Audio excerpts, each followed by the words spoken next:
ದಗದಗನೆ ಹೊತ್ತಿ ಹುರಿದ ಅಯ್ಯಪ್ಪನ ಸನ್ನಿಧಿ. ಏನಾಯಿತು, ಏಕಾಯಿತು, ಪರಿಣಾಮ ಏನು? ಸ್ವಾಮಿ ಶರಣಂ.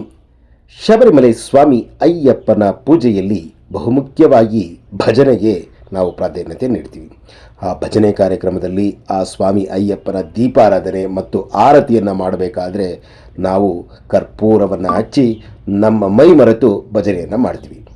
ಮತ್ತು ಈ ಒಂದು ಭಜನಾ ಕಾಲದಲ್ಲಿ ಮತ್ತು ನಮ್ಮ ಸನ್ನಿಧಾನಗಳು ಅಂತ ನಾವೇನು ಮಾಡ್ಕೊಂಡಿರ್ತೀವಿ, ಶಬರಿಮಲೆ ಸ್ವಾಮಿ ಅಯ್ಯಪ್ಪನ ವ್ರತಧಾರಿಗಳು ಒಗ್ಗೂಡಿ ಒಂದೆಡೆ ಸ್ವಾಮಿ ಅಯ್ಯಪ್ಪನನ್ನು ಪೂಜಿಸಬೇಕಾದ್ರೆ ದೀಪ, ಊದುಬತ್ತಿ, ಸಾಂಬ್ರಾಣಿ, ಕರ್ಪೂರ ಇವಕ್ಕೆ ಹೆಚ್ಚಿನ ಪ್ರಾಧಾನ್ಯತೆಯನ್ನು ಕೊಡಲಾಗುತ್ತೆ.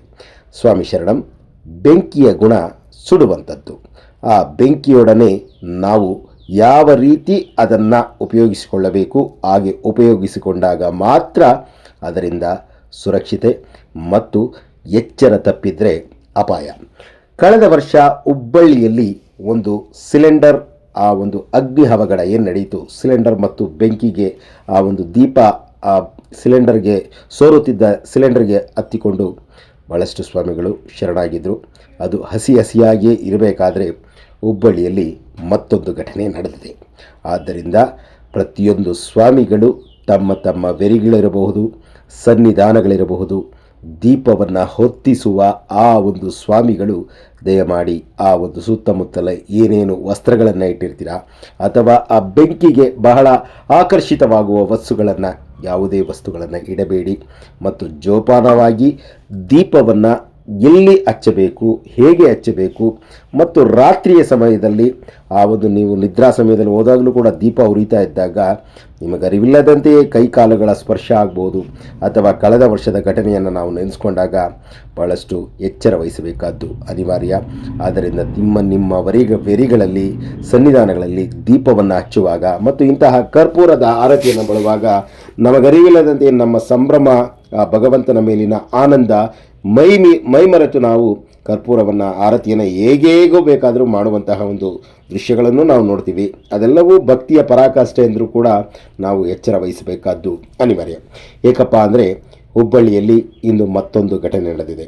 ಇಂದು ಬೆಳಗ್ಗೆ 9 ಗಂಟೆಗೆ ಸ್ವಾಮಿ ಅಯ್ಯಪ್ಪನ ಸನ್ನಿಧಾನವೊಂದು ದಗದಗನೆ ಉರಿದು ಸಂಪೂರ್ಣವಾಗಿ ಅಗ್ನಿಗೆ ಅವಘಡವಾಗಿ ಅವಶೇಷವಾಗಿ ಅದು ಈಗ ಇನ್ನಿಲ್ಲದಂತಹ ಒಂದು ಪರಿಸ್ಥಿತಿಗೆ ಬಂದಿದೆ. ಇದಕ್ಕೆ ಕಾರಣ ಏನು ಎಂದರೆ ನಮ್ಮ ಎಚ್ಚರ ತಪ್ಪಿದ್ದ ಅಥವಾ ಆಕಸ್ಮಿಕವ, ಇವೆಲ್ಲ ಪ್ರಶ್ನೆಗಳು ಇಂತಹ ಘಟನೆಗಳು ನಡೆದಾಗ ಆಗುತ್ತೆ. ಆದರೆ ದಯಮಾಡಿ ಸ್ವಾಮಿ ಅಯ್ಯಪ್ಪನ ಭಕ್ತರು ದೀಪವನ್ನು ಹೊತ್ತಿಸುವ ಒಂದು ಸಣ್ಣ ಸಣ್ಣ ದೀಪಗಳನ್ನೇ ಹಚ್ಚಿಸಿ ಮತ್ತು ಹೆಚ್ಚಾಗಿ ನಾವು ಆ ಭಗವಂತನನ್ನು ಬೆಳಕನ್ನು ನೋಡಬೇಕು ಅಂತ ನಾವು ಬಯಸ್ತೀವಿ. ಅದರಲ್ಲಿ ತಪ್ಪಿಲ್ಲ, ಆದರೆ ಎಚ್ಚರ ವಹಿಸಬೇಕಾದ್ದು. ಯಾಕೆಂದರೆ ಆ ಜಗಕ್ಕೇ ಬೆಳಕನ್ನು ನೀಡುವಂತಹ ಆ ಜಗದೀಶ್ವರನ ಆ ಒಂದು ಸನ್ನಿಧಾನ ತಾವೀಗ ಏನು ನೋಡ್ತಾ ಇದ್ದೀರಾ, ಹುಬ್ಬಳ್ಳಿಯ ಹೊಸೂರು ಎಂಬ ಒಂದು ಪ್ರದೇಶದಲ್ಲಿ ಶಕುಂತಲಾ ಹಾಸ್ಪಿಟಲ್ ಆ ಒಂದು ಸಮೀಪ ಈ ಒಂದು ಸ್ವಾಮಿ ಅಯ್ಯಪ್ಪನ ಸನ್ನಿಧಾನದಲ್ಲಿ ಸುಮಾರು 20 ಸ್ವಾಮಿಗಳು ಆ ಭಗವಂತನ ಪೂಜೆಯನ್ನು ಮಾಡಿಕೊಂಡು ಇಂದು ಸಂಜೆ ಪಡಿಪೂಜೆಯನ್ನು ಮಾಡಬೇಕೆಂದು ಆ ಒಂದು ಬಜಾರ್ಗೆ, ಅಂದರೆ ಮಾರುಕಟ್ಟೆಗೆ ಹಣ್ಣು, ತರಕಾರಿಗಳು ಮತ್ತು ಆ ಒಂದು ಅನ್ನಪ್ರಸಾದಕ್ಕೆ ಏನೇನು ಮಾಡಬೇಕು ಮತ್ತು ಪೂಜಾ ಸಾಮಗ್ರಿಗಳನ್ನು ತರಲಿಕ್ಕೆ ಹೋದಾಗ ದೀಪದಿಂದ ಆ ದೀಪ ಉರಿತಾ ಇತ್ತು. ಹೇಗೆ ಅಗ್ನಿ ಅದು ಸಂಪೂರ್ಣವಾಗಿ ನೆಲಸಮವಾಗುವಂತಹ ಅಗ್ನಿಗೆ ಅವಘಡವಾಗಿ ಆ ಒಂದು ಫೈರ್ ಬ್ರಿಗೇಡ್ನವರು ಕೂಡ ಬಂದು ಆ ಬೆಂಕಿಯನ್ನು ಹತ್ತಿಸುವ ಕಾರ್ಯದಲ್ಲಿ ನಿರತರಾಗಿ ಸಂಪೂರ್ಣವಾಗಿ ಆ ಸ್ವಾಮಿ ಅಯ್ಯಪ್ಪನ ಸನ್ನಿಧಾನದಲ್ಲಿ ಏನೂ ಇಲ್ಲದಂತೆ ಎಲ್ಲ ಸುಟ್ಟು ಹೋಗಿದೆ. ಆದರೆ ಆ ಕಲಿಯುಗ ವರದನ ಕೃಪೆ ಯಾವೊಬ್ಬ ಸ್ವಾಮಿಗಳು ಅಲ್ಲಿರಲಿಲ್ಲ. ಯಾವೊಬ್ಬ ಅಕ್ಕಪಕ್ಕದ ಆ ಸ್ವಾಮಿಗಳಿರಬಹುದು, ಅಲ್ಲಿ ಪುಟ್ಟ ಪುಟ್ಟ ಮಕ್ಕಳಿಗಿರಬಹುದು, ಯಾವುದೇ ಒಬ್ಬ ಸ್ವಾಮಿಗಳಿಗೂ ಏನೂ ತೊಂದರೆ ಆಗಿಲ್ಲ. ಆದರೆ ಇಂತಹ ಘಟನೆಗಳು ನಮಗೆ ಮರುಕಳಿಸಿದಾಗ ನಾವು ಎಚ್ಚರ ವಹಿಸಬೇಕಾದ್ದು ಅನಿವಾರ್ಯ. ಹುಬ್ಬಳ್ಳಿಯ ಹೊಸೂರು ಎಂಬ ಪ್ರದೇಶದಲ್ಲಿ ಶಕುಂತಲಾ ಹಾಸ್ಪಿಟ್ಲ್ ಸಮೀಪದಲ್ಲಿ ಆ ಒಂದು ಸ್ವಾಮಿ ಅಯ್ಯಪ್ಪನ ಭಕ್ತರು ಮಾಡುತ್ತಿದ್ದಂತಹ ಪೂಜೆ ಕಾಲದಲ್ಲಿ ಬೆಳಗ್ಗೆ ಅವರು 8 ಗಂಟೆ ಎಲ್ಲ ಪೂಜೆಯೆಲ್ಲ ಮುಗಿಸಿ ಮಾರುಕಟ್ಟೆಗೆ ಹೋಗಿದ್ದಾರೆ. ಆಗ ಅಲ್ಲಿ ಏನಾಯಿತು ಅನ್ನೋದನ್ನು ಅಲ್ಲಿನ ಒಂದು ಗುರುಸ್ವಾಮಿಗಳಾದಂತಹ ಭೀಮಪ್ಪರವರೇ ನೇರವಾಗಿ ತಿಳಿಸಿದ್ದಾರೆ. ದಯಮಾಡಿ ನಿಮ್ಮಲ್ಲಿ ಕಳಕಳಿಯ ಮನವಿ, ದಯಮಾಡಿ ಅಗ್ನಿಯ ಜೊತೆ ಬಹಳ ಎಚ್ಚರದಿಂದ ತಮ್ಮ ಒಂದು ಪೂಜಾ ಕೈಂಕರ್ಯದಲ್ಲಿ ತೊಡಗಿಸಿಕೊಳ್ಳಿ. ಇಲ್ಲಿ ಯಾರೂ ಪೂಜೆಯನ್ನು ಮಾಡಬೇಡಿ ಅಥವಾ ಮಾಡುವ ವಿಧಾನವನ್ನು ಬದಲಾಯಿಸಿ ಅಂತ ಹೇಳ್ತಾ ಇಲ್ಲ, ಆದರೆ ಮೈಯೆಲ್ಲ ಕಣ್ಣಾಗಿದ್ದು ಎಚ್ಚರವಾಗಿರಿ ಸ್ವಾಮಿ. ಹುಬ್ಬಳ್ಳಿಯಲ್ಲಿ ನಡೆದಂತಹ ಒಂದು ಘಟನೆ ಎಲ್ಲ ಅಯ್ಯಪ್ಪ ಸ್ವಾಮಿ ಭಕ್ತರ ಮನದಲ್ಲಿ ಒಂದು ಕರಾಳವಾಗಿ ಉಳಿದಿದೆ. ಯಾಕೆಂದ್ರೆ ಒಂದು ಗ್ಯಾಸ್ ಸಿಲಿಂಡರ್ಗೆ ಬೆಂಕಿ ಬೆಂಕಿ ಹತ್ಕೊಂಡು ಬಹಳಷ್ಟು ಸ್ವಾಮಿಗಳು ಸ್ವಾಮಿ ಶರಣಮಾಗಿದ್ರು. ಇಂತಹ ಘಟನೆ ಅಚಾತುರ್ಯದಿಂದ ಆಯ್ತೋ ಅಥವಾ ಆಕಸ್ಮಿಕದಿಂದ ಆಯ್ತೋ ಅಥವಾ ಕೆಲವೊಂದು ನಮ್ಮ ತಪ್ಪಿನಿಂದ ಆಯ್ತೋ ಅನ್ನೋ ಒಂದು ವಿವೇಚನೆಗಳನ್ನ ನಾವು ಮಾಡ್ಕೊಳ್ತಾ ಆ ಭಗವಂತನ ಸನ್ನಿಧಾನದಲ್ಲಿ ಪೂಜೆಯನ್ನ ಮಾಡ್ಬೇಕಾದ್ರೆ ಬಹುಮುಖ್ಯವಾಗಿ ದೀಪವನ್ನ ಹಚ್ತೀವಿ. ದೀಪದಲ್ಲೇ ಜ್ಯೋತಿಯಲ್ಲೇ ಆ ಭಗವಂತನ ಕಾಣ್ತೀವಿ, ಗಂಧದ ಕಡ್ಡಿ ಹಚ್ತೀವಿ, ಕರ್ಪೂರ ಹಚ್ತೀವಿ. ಇಂದು ಬೆಳಿಗ್ಗೆ ಅಂದ್ರೆ 13/12/2025 ಶನಿವಾರ ಬೆಳಿಗ್ಗೆ 9 ಗಂಟೆಯಲ್ಲಿ ಹುಬ್ಬಳ್ಳಿಯ ಹೊಸೂರು ಅಂದ್ರೆ ಶಕುಂತಲಾ ಹಾಸ್ಪಿಟಲ್ ಪಕ್ಕದಲ್ಲೂ ಕೂಡ ಒಂದು ಅಚಾತುರ್ಯ ಆಗಿದೆ. ಆದ್ರೆ ಆ ಭಗವಂತ ಕಲಿಯುಗ ವರದ ಅವನ ಕೃಪೆಯಿಂದ ಯಾರೊಬ್ಬ ಸ್ವಾಮಿಗಳಿಗೂ ಕೂಡ ಕಿಂಚಿತ್ತೂ ಕೂಡ ಯಾವುದೇ ಏನೋ ಅನಾಹುತ ಆಗಿಲ್ಲ. ಏನಾಯ್ತು ಎಂಬುದಕ್ಕೆ ಎಲ್ಲ ಅವರ ಸ್ವಾಮಿ ನಮ್ ಜೊತೆ, ಅಲ್ಲಿನ ಗುರುಸ್ವಾಮಿಗಳೇ ನಮ್ ಜೊತೆ ಇದ್ದಾರೆ. ಅವ್ರನ್ನೇ ಮಾತಾಡ್ತೀನಿ. ಸ್ವಾಮಿ ಶರಣ ಸ್ವಾಮಿ. ಅಯ್ಯಪ್ಪ ಶರಣಮ್ರಿ. ಹೇಳಿ ಅಯ್ಯಪ್ಪ ಸ್ವಾಮಿ, ನಿಮ್ಮ ಹೆಸರು, ನಿಮ್ಮ ಪ್ಲೇಸು, ಏನಾಯ್ತು ಅನ್ನೋದನ್ನ ನೀವೇ ಹೇಳಿ ಸ್ವಾಮಿ. ಸುಮ್ಮನೆ ಇದು ಪ್ಲೇಸ್ ಬಂದ್ರೆ ನಿಯರ್ ಶಕುಂತಲಾ ಹಾಸ್ಪಿಟ್ಲ್, ಕೋಲ್ಡ್ ಪಕ್ಕ ಶಕುಂತಲಾ ಹಾಸ್ಪಿಟ್ಲ್ ಇದೆ ಸೋಮರ. ನಿಯರ್ ಬಸ್ ಸ್ಟ್ಯಾಂಡ್ ಇದೆ, ಅಲ್ಲಿ ಪಕ್ಕ ಇದೆ ಸೋಮರ. ಇದೆ ವೀರಮಾರ್ತಿ ನಗರ್ ಅಂತ ಹೇಳಿ. ಅದ್ರ ಪಕ್ಕದಲ್ಲಿ ಒಂದು ಸನ್ನಿಧಿ ಮಾಡಿದ್ವಿ ಸೋಮರ. ಸುಮಾರು 20 ಜನ ಇರ್ತಿದ್ರಿ ಇಲ್ಲಿ ದಿನ, ಪ್ರತಿ ವರ್ಷ ರೀ 20-30 ಜನ ಮಾಲೆ ಹಾಕ್ತಾರ್ರಿ ಇಲ್ಲಿ. ಇವತ್ತಿನ ಬೆಳಗಿನ ಜಾವ ಎಲ್ಲ ಪೂಜೆ ಗೀಜೆ ಎಲ್ಲ ಮುಗಿಸ್ಕೊಂಡು ಸ್ವಾಮಿಗಳು ಮಾರ್ಕೆಟ್ಗೆ ಇದು ಇವತ್ತಿನ ದಿವಸ ಪಡಿ ಪೂಜೆ ಇರುತ್ತೆ ರೀ ಪ್ರತಿ ಶನಿವಾರ. ಅನ್ನದಾನ ಹಾಗೂ ಪಡಿ ಪೂಜೆ ಮಾಡ್ತೇವ್ರಿ ಇಲ್ಲಿ. ಅದ ಇದ್ದದಕ್ಕೆ ಅದಕ್ಕೆ ಎಲ್ಲಾರು ಸ್ವಾಮಿಗಳು FMC ಮಾರ್ಕೆಟಿಗೆ ಮಾರ್ಕೆಟ್ ತರಕ್ ಹೋಗಿದ್ರಿ. ಆ ದೀಪ ಶಾಂತಿ ಮಾಡ್ಲಾರ್ದಂಗ್ ದೀಪ ಹಚ್ಚಿರ್ತಾರ್ರಿ. ಪ್ರತಿ ದಿನನು ರಾತ್ರಿ ಆದ ತಕ್ಷಣ ಅಲ್ಲಿ ಉಳ್ಕಲ್ನಲ್ಲಿ ಘಟನೆ ನಡೆದಂತ ಸಂದರ್ಭದಾಗ ಏನ ನೋಡಿದ್ರಲ್ಲ, ಅದು ಹೋದ ವರ್ಷ ಆದಾಗಿಂದು ಈ ವರ್ಷ ಕೂಡ ನೈಟ್ ಯಾರು ಅದು ದೀಪ ಬಿಡಂಗಿಲ್ರಿ. ಅದನ್ನ ದೀಪ ಶಾಂತ ಮಾಡಿ ಮಲಗ್ತಿದ್ರಿ. ಯಾಕಂದ್ರ ನೈಟ್ ಮಲಗದಾಗ ಏನ್ ಅನಾಹುತ ಆಗಬಾರ್ದು ಅಂತ ಹೇಳಿ. ಈಗ ಬೆಳಗಿನ ಜಾವ ಪೂಜೆ ಮಾಡಿ ಜ್ಯೋತಿ ಹಚ್ಚಿದಾಗ ದೀಪನ ಹಾಗೆ ಬಿಟ್ಟು ಹೋಗಿದ್ರಿ. ಅದ ಅಲ್ಲಿ ಏನಾದ್ರು ಮುಂಗ್ಲಿ ಗಿಗ್ಲಿ ಬಂದ್ ಅಡ್ಡಾಡ್ತಿದ್, ಇಲ್ಲಿ ಒಳಗಡೆ ಅಡ್ಡಾಡ್ತಿದ್ವಿ. ಅದೇನಾದ್ರು ಬಡದ್ ಹೋದ ತಕ್ಷಣ ಅದೆಲ್ಲ ಬೆಂಕಿ ಅನಾಹುತ ಆಗೈತೆ ಸುಮಾರು. ಅಂದ್ರೆ ಈಗ ಸಂಪೂರ್ಣವಾಗಿ ಬೆಂಕಿಗೆ ನಿಮ್ಮ ಒಂದು ಸನ್ನಿಧಾನ ಹತ್ತಿ ಉರಿತಾ ಇಲ್ಲ ಏನಾದ್ರು ಉಳಿದಿದ್ಯಾ ವಿಶೇಷ? ಏನಿಲ್ಲ ಸ್ವಾಮಿ, ಸಂಪೂರ್ಣ ರೀ ನೆಲದ ಸಮ ಆಗ್ಬಿಟ್ಟೈತೆ ಸ್ವಾಮಿ ಈಗ. ಆ ರೀತಿ ಎಲ್ಲ ಶೆಡ್ ಕಟ್ಟಿದ್ರಿ. ಅದನ್ನ ಏನ್ರಲ್ಲಿ ಕಟ್ಟಿದ್ರಿ ಅಯ್ಯಪ್ಪ ಅದು ಶೆಡ್?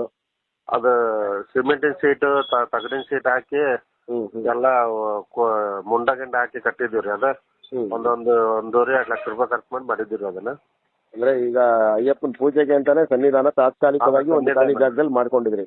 ತಾತ್ಕಾಲಿಕವಾಗಿ ಅಂದ್ರು ಒಂದ್ 10-15 ವರ್ಷ ಆದ್ರಿ ಮಾಡಿ. ಅದ ಅಂದ್ರೆ ಬರೀ ಅಯ್ಯಪ್ಪನ ಪೂಜೆ ಈ ಒಂದು ನವೆಂಬರ್ ಡಿಸೆಂಬರ್ ಮಾತ್ರ ಇರುತ್ತೆ? ಇಲ್ಲ, ಪ್ರತಿದಿನನು ಅಯ್ಯಪ್ಪನ ಸನ್ನಿಧಾನನ ಇರೋದು. ಪ್ರತಿ ಶನಿವಾರನು ವರ್ಷನ್ಗಟ್ಲೆನು ಪೂಜೆ ಮಾಡ್ತಿದ್ದೀರ ಅದ.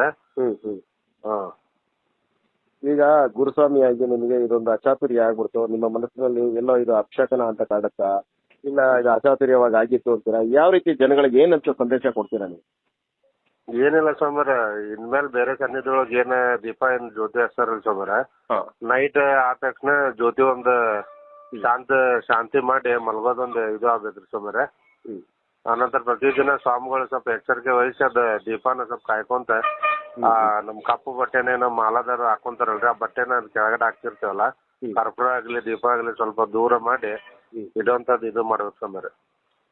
ಈಗ ನೈಟ್ ಸಮಯ ಆಯ್ತು, ನೀವ್ ಹೇಳಿದ್ರೆ ಶಾಂತಿ ಮಾಡಿ ಅಂತ. ಈಗ ಬೆಳಿಗ್ಗೆ ಕೂಡ ನೀವು ಪೂಜೆ ಮಾಡಿ ಹೋದ್ಮೇಲೆ ಆ ದೀಪ ಉರಿತಾನೆ ಇರುತ್ತೆ. ದೀಪ ಈಗ ಸುಮಾರು ದೀಪ ಹಚ್ತಾರಿ ಸೋಮರ. ಅಯ್ಯಪ್ಪನ್ಗೋಸ್ಕರ ಅಂತ ಒಂದೇ ಒಂದ್ ದೀಪ ಹಚ್ಚಿದ್ರೆ ಸಾಕು ಸೋಮರ. ಒಂದೇ ಒಂದು ಎಚ್ಚರಿಕೆಯಲ್ಲಿಂದ್ರ ದೀಪ ಹಚ್ಚಿ ಅದ್ರ ಮ್ಯಾಗ ಒಂದ್ ಗ್ಲಾಸ್ ಇದು ಮಾಡಿದ್ರೆ ಅದನ್ನ ನೆರವೇರ್ಸ್ಕೊಂಡು ಹೋಗ್ಬೇಕು ಸೋಮರ. ಅಂದ್ರೆ ಅಕ್ಕಪಕ್ಕ ಯಾವ್ದನ್ನು ಆ ಬಟ್ಟೆಗಳನ್ನ ಇಡಬಾರ್ದು. ಬಟ್ಟೆನ ಅಯ್ಯಪ್ಪನಿಗೆ ಶ್ರೇಷ್ಠವಾದದ್ದು ಕಪ್ಪು ಬಟ್ಟೆ ಅಂತ ಹೇಳಿ ಅದನ್ನೇ ಕೆಳಗಡೆ ಹಾಕೋದು, ಹಿಂದ್ಗಡೆ ಕಟ್ಟೋದು, ಅದೆಲ್ಲ ನಾವು ಸ್ವಾಮಿಗಳು ಮಾಡ್ತಿರೋದೆ. ಅದನ್ನೇನೈತಿಲ್ಲ ಸ್ವಲ್ಪ ದೂರ ಇಟ್ಟು ಒಂದು ಫ್ಲವರ್ ಗಿಡ್ ಹಾಕಿ ಅದೊಂದು ವ್ಯವಸ್ಥೆ ಮಾಡ್ಕೊಂಡು ಇದು ಮಾಡ್ಬೇಕು ಸೋಮರಿ. ಈಗ ಪಡಿ ಪೂಜೆ ಮಾಡೋದಕ್ಕಾದ್ರೂ ಕೂಡ ಹೆಚ್ಚಾಗಿ ಕರ್ಪೂರನ ಹಚ್ತಾರೆ. ಆ ಸಮಯದಲ್ಲಿ ಕೆಲವೊಂದು ಬಟ್ಟೆಗಳು ಇರುತ್ತೆ ಅಥವಾ ಕೆಲವೊಂದು ಎಲ್ಲೋ ಅಂತ ಒಂದು ಭಕ್ತಿಯಿಂದ ಭಜನೆಯಿಂದ ಆಡ್ತಾ ಇರ್ತಾರೆ. ಆ ಸಂದರ್ಭದಲ್ಲೂ ಅಚಾತುರ್ಯ ಆಗೋ ಸಾಧ್ಯತೆ ಇದೆ. ಅದಕ್ಕೆ ಏನ್ ಹೇಳ್ತೀರಾ? ಅದನ್ನ ಸುಮಾರು ಎಲ್ಲಾರು ಸ್ವಾಮಿಗಳೇ ಒಂದು ಎಚ್ಚರಿಕೆ ವಹಿಸಿ, ಯಾಕಂದ್ರ ಸ್ವಾಮಿಯರ ಮಾಲಾದಾರ ಹಾಕಿರ್ತಾರ ಅಂತೇಳಿ ಮನೆಯಲ್ಲಿ ಒಂದು ಅವ್ರಿಗೆ ಒಳ್ಳೇದಾಗ್ಲಿ ಅಂತೇಳಿ ಅವ್ರ ಮನೆಗೋಸ್ಕರ ಇದು ಮಾಡಿರ್ತಾರ್ರಿ ಅವ್ರೆ.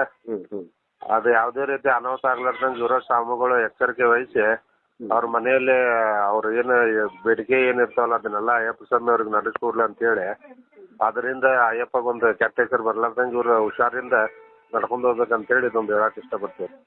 ಫೈರ್ ಬ್ರಿಗೇಡ್ನವ್ರು ಏನಾದರೂ ಬಂದಿದ್ದೀರಾ ಸ್ವಾಮಿ? ಬಂದಿದ್ರು ಇಮಿಡಿಯೇಟ್ ಆಗಿ ಬಂದು ಅವರೆಲ್ಲ ಇದು ಮಾಡಿ ಎಲ್ಲ ಆರಿಸೋಗಿದ್ದಾರೆ. ಎಷ್ಟು ಜಾಗ ಎಷ್ಟು ವಿಶಾಲವಾಗಿತ್ತು ಸ್ವಾಮಿ ಇದು? ಇದು 15-30 ಇತ್ತು ಅದು. ಹಾಂ. ಮತ್ತೆ ಯಾವ ಒಬ್ಬರು ಸ್ವಾಮಿಗೂ ಏನೋ ಒಂದು ತೊಂದರೆ ಆಗದೆ ಭಗವಂತ ಅದೊಂದು ಅಯ್ಯಪ್ಪನ ಅದಂತ ಕಾಪಾಡನ್ರಿ. ಇಲ್ಲ ಹೋದ ವರ್ಷ ಕುಣಗಲ್ ಆಯ್ತು ಅಂತೇಳಿ ಮತ್ತೆ ಈ ವರ್ಷ ಇಲ್ಲಾಗಿ ಮತ್ತೆ ಸ್ವಾಮಿಗಳು ಮಾಲೆ ಹಾಕೊಳ್ಳೋದೇ ಎದುರು ಬಿಡ್ತಿದ್ರು. ಅದಕ್ಕೆ ಇದೊಂದು ಘಟನೆ ಆಗ್ಲಾರ್ದಂಗ ಅಯ್ಯಪ್ಪ ಸ್ವಾಮಿ ಕಾಪಾಡನ್ರಿ ಎಲ್ಲಾರ್ಗು. ಸ್ವಾಮಿ ಶರಣ ಸ್ವಾಮಿ, ನಿಮ್ಮ ಒಂದು ಸುರಕ್ಷತಾ ಕಾರ್ಯಕ್ರಮದಂಗೆ ಎಲ್ಲರಿಗೂ ಕೂಡ ಇದೊಂದು ಎಚ್ಚರಿಕೆ ಗಂಟೆಯಾಗಿ ತಗೊಳ್ಳೋಣ. ಮುಂದಿನ ದಿನಗಳಲ್ಲಿ ಆ ಭಗವಂತ ಎಲ್ಲರಿಗೂ ಯಾವುದೇ ಅನಾಹುತ ಆಗದಂಗೆ ಕಾಪಾಡಲಿ ಸ್ವಾಮಿ. ಸಾಧ್ಯ ಆದರೆ ಇದರ ಸಂಬಂಧಪಟ್ಟ ಯಾವ್ದಾದ್ರು ಕ್ಲಿಪ್ಗಳಿದ್ರೆ ಕಳಿಸ್ಕೊಡಿ ಸ್ವಾಮಿ. ನಿಮ್ಮ ಒಂದು ಸಂದೇಶಕ್ಕೆ ಬಹಳ ಧನ್ಯವಾದ ಸ್ವಾಮಿ.